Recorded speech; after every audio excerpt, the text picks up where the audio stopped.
Okay, so we made it through the entire series. If you watched the entire thing from beginning to end, congratulations. That's awesome. Sure, there's a lot more to learn, but you've taken some huge steps towards mastering the language and getting all this under your belt, so that is just great. In this last video, I want to give you a roadmap where I think you could go from here. Then I'm going to answer one of the most common questions that I get in Channel 9 comments.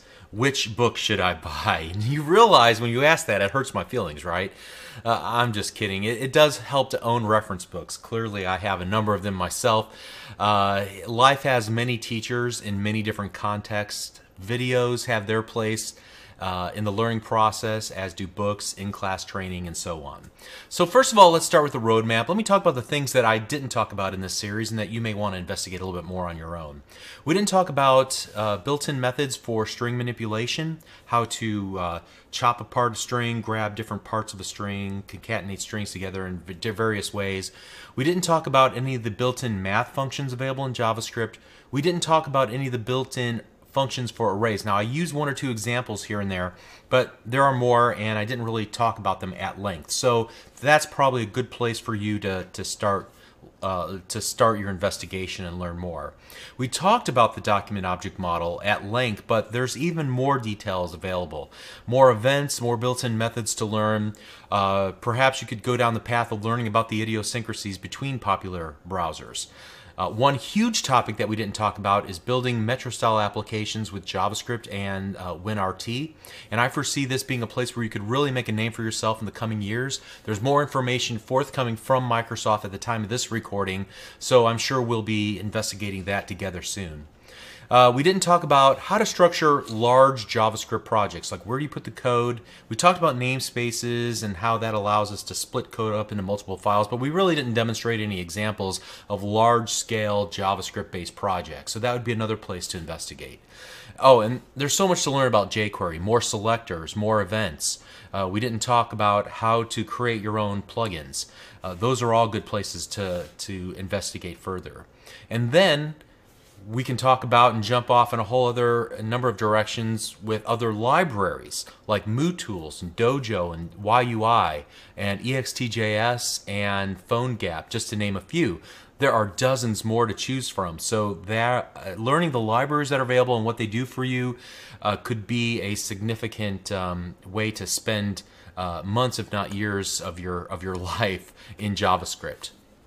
Now, in my opinion, more importantly than learning the individual libraries and what they do differently, I think learning common design patterns in JavaScript, understanding even more about the internal implementation of JavaScript and how it works best, and so how to structure your code to take advantage of some of those things. And to that end, there are a number of books that are available. Before we get to the more complicated books, let me start with something I feel like would be appropriate for an absolute beginner or somebody who's gotten to this point, maybe to reinforce what you're learning or to push you a little bit further. And that is this JavaScript. The one that I have is the second edition. There might be a later edition by the time you're watching this video, but I like the layout of the book, generally of the Microsoft Press books. I like the code examples that were used, the range of topics that are available, the way that it's split up, the exercises that are available. So I think this is a great beginner level book that will push you beyond what you learned in this video series, or at the very least reinforce some of those things that we talked about. Beyond the basics, the definitive guide, quite literally, is this book by Flanagan. It's in its 6th edition. I think I've owned 3 or 4 of the 6 editions. It's quite a weighty tome, quite large. I don't think you would ever get all the way through it, but as a reference book, it's very valuable. The challenge with this book is that it's not very beginner friendly, at least in my opinion. It does not seek to, how should we say, make the topic easier to understand. It dives deep into the implementation details. So while it's challenging, it's also the most rewarding if you do put the time in and learn it. Along those lines, this book by Crockford, who's considered, I wouldn't say the father of JavaScript necessarily, but he's definitely deep in the implementation of, for example, the YUI library, and he understands the internals very well, considered an expert in this regard. He's written this very thin book, It's light on details for the easy stuff, but heavy on details for the more complicated stuff. And so instead of being a reference book, it's more of a commentary on JavaScript. And it's definitely a good to have. Another book, once you get past that, is to look at JavaScript patterns. These books all by O'Reilly Press. And when we talked about the module pattern, for example, just one of several different patterns that are available in JavaScript, and coming to know that really represents a mastery of JavaScript. Okay. In regards to jQuery, the first two books that I purchased are really, in my opinion, still the best. They're written both by the same author. Learning jQuery by, let's see what their names are. Yeah, Schaefer and Svedberg, I believe is how you pronounce his name. I apologize if I get it wrong. But they're both very active in the jQuery forums. You'll see their names popping up often in the documentation, like in the Discus comments below. And then also the jQuery reference. These are the first editions of both of these books, and I believe that they have newer editions available now. So at any rate, that's what I would recommend in terms of books, and there are plenty more to choose from. If you're ever unsure, just do what I do. Look at the comments, the feedback at Amazon.com, or go in the bookstore and just see which one pops out at you. It has the topics presented in the way that's most understandable to you. Okay?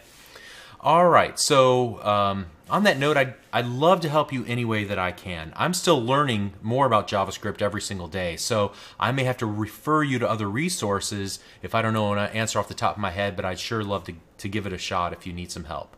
Let me toss one last shameless plug for my website, www.learnvisualstudio.net, if you're ever interested in learning C# Visual Basic ASP.NET, or if in any other way I can help you learn more about programming, I'd be happy to do that. If you like what I do, please visit and consider supporting me in what I do. So as we close, I want to express my warmest wishes for your ongoing success. You made it this far in this video series, so in my mind, you've already set yourself apart from most people who just simply want to learn, but never actually take the steps to do it. Keep that same enthusiasm, and I'm sure I'll be watching you teach me a thing or two very soon. Thank you very much.